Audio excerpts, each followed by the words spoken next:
In this video, I will show you how to simply clear Google Cache file on your Google Smart TV without any stress.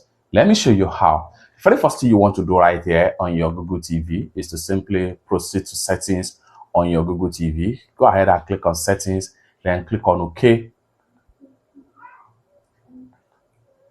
And the next thing you want to do here is to proceed to privacy right here. Click on privacy.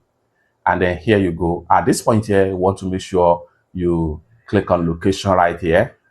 Under the location, scroll down right here and proceed to Google. Go ahead and click on Google. Then for location right here, scroll down right here.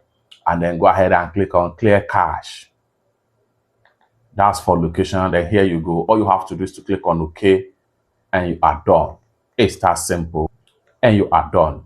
From the home page right here, you are done. It's that simple. And for more useful tutorial tips and tricks on how to use your Google TV, consider to subscribe. Thank you so much for watching, and I hope to see you in my next video. Bye for now.